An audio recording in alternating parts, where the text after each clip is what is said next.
The command step out of the vehicle now, sliced through the warm, quiet afternoon of Brookside Lane, a suburban street where the only previous sound had been the lingering echoes of a child's giggles.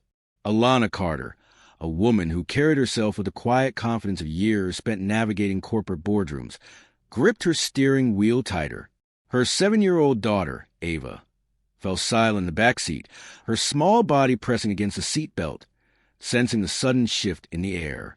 Alana had been driving home, her mind already on dinner, when a patrol car had appeared from a side street. No speeding, no missed stop sign, nothing that should have drawn police attention. She had eased the car to the curb, for blocks from home, breathing steadily for Ava's sake. Her husband, Daniel Carter, an undercover FBI agent, was also on his way home, a surprise for his family. He spotted the cruiser behind his wife's sedan, and a familiar tightening in his gut told him to slow down. The officer, a white man in his 40s with a posture radiating hostility, approached the car. License and registration, he barked, his voice an abrasive intrusion. Alana, accustomed to maintaining her composure under pressure, handed over her documents. "But could you tell me why I was stopped?" she asked, her voice even. "You've got a broken taillight," he said flatly. A lie. Daniel had just had the car serviced. Before Alana could respond, the officer added, "You people always have an excuse, don't you?" Alana's chest tightened. Ava's wide eyes watched her mother. From his car, a half-block away, Daniel's eyes narrowed. He couldn't hear the words, but the officer's aggressive stance set alarms ringing in his mind. He pulled over, out of sight, but close enough to intervene. "Step out of the vehicle." The officer ordered again, his voice louder. "My daughter's in the back," Alana replied calmly. "Is that really?" "I said, step out," he shouted, his hand hovering near his holster. Daniel's pulse spiked. Years of training told him the situation was turning dangerous. Alana opened her door slowly, her palms visible. "Hands on the car," the officer snapped. Alana complied instantly. "I'm not resisting," she said softly. "I just want to make sure my daughter is safe."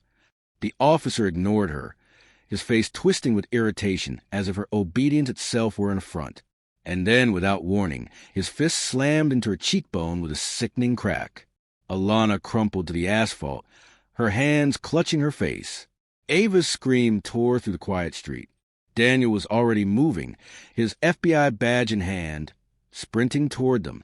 "Get away from her!" His voice roared across the space, stopping the officer mid-movement.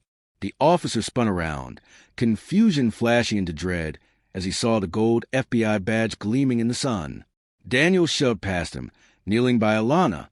"I'm here," he said, his voice breaking as he inspected her swelling cheek. Ava was sobbing, her small fist pressed against the car window. "I didn't know," the officer stammered. Daniel's gaze snapped up, cold and sharp. "Didn't know she was my wife?" he snarled. "That's your defense for assaulting a woman in front of her child?"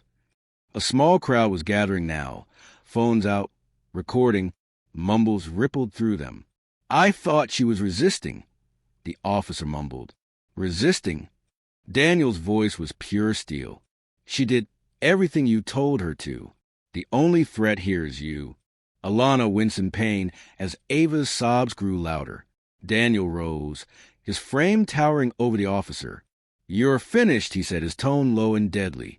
The officer took an uneasy step back, his arrogance collapsing into panic.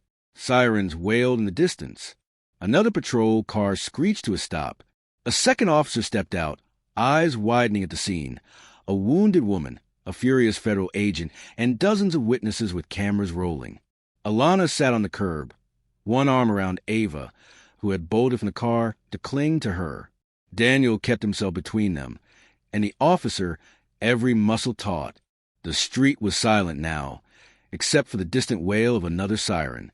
The crowd pressed in, their cameras still rolling, their eyes darting between the agent, the injured mother, and the pale, trembling officer who realized, too late, that his career, his freedom, and maybe more, hung by a thread. Daniel's jaw clenched. "You're going to answer for every second of this." That was the moment the world turned, a moment Alana would always carry with her. It was a memory that bled into the quiet confidence she displayed years later, the kind of poise that came from not just surviving, but thriving in a world where danger was sometimes hidden behind a badge, and other times behind a perfectly tailored suit.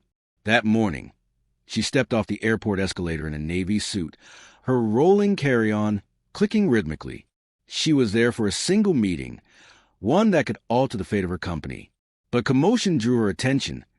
A tall man in a gray overcoat, Daniel Cole, a high-ranking airline executive, was gesturing sharply at an employee near the VIP lounge. His tone was laced with impatience. Daniel Cole, a name that carried a weight of its own in the corporate world. A man whose ambition had a reputation for being as ruthless as his tactics were cunning. Daniel turned his focus on her. "Miss Vance, I presume," he said, his voice deliberately neutral. Alana nodded, maintaining a faint smile that concealed her irritation. The air between them carried the weight of unspoken history. Rumors of block deals, strategic leaks, and decisions made behind closed doors. They moved toward the lounge, where the city skyline shimmered beyond the glass. Waiting inside was Ava Hart, an investor whose word could shift markets overnight. "We need to talk now," Ava said, gesturing toward a corner table.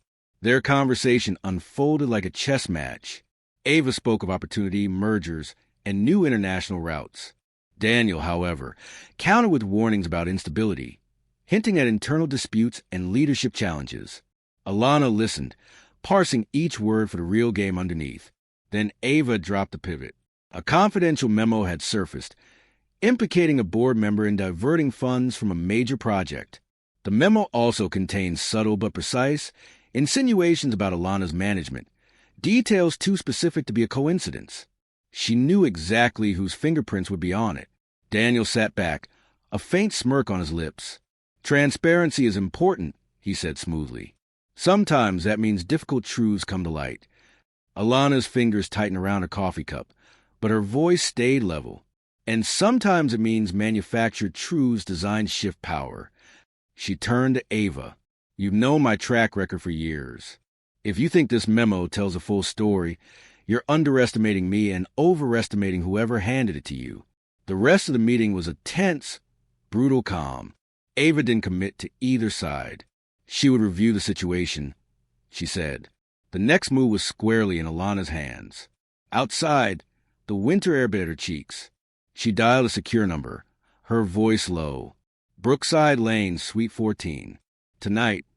Hours later, under the muted glow of the city, Alana and her most trusted advisor dissected the memo line by line, tracing its language back to an internal communications channel only a handful of people could access. The trail pointed not just to Daniel, but to a shadow network within the company's upper ranks. The plan that emerged was surgical. Alana would feed them a harmless but enticing piece of information through a controlled leak. If Daniel and his allies took the bait, it would lead them into a verifiable trap. By dawn, the bait had been set. By midday, the trap had snapped shut. Digital forensics confirmed the leak had passed through Daniel's private server before reaching an external news outlet. It was undeniable evidence of misconduct. When Ava called, her voice carried none of the hesitation from a lounge. "I've reviewed everything," she said. "The board will be informed. You'll have my full backing at the next session." That evening, Alana walked past the same glass wall where she had first seen the city's skyline shimmering. This time, her reflection looked back at her with sharper edge. Daniel's career wasn't over. Men like him always found new corridors of influence, but his hold on hers had been broken. The game would go on with new players and new tactics. But Alana had learned something vital. Survival in her world wasn't just about outlasting your opponents. It was about letting them believe, until the very last moment, that they still had a chance.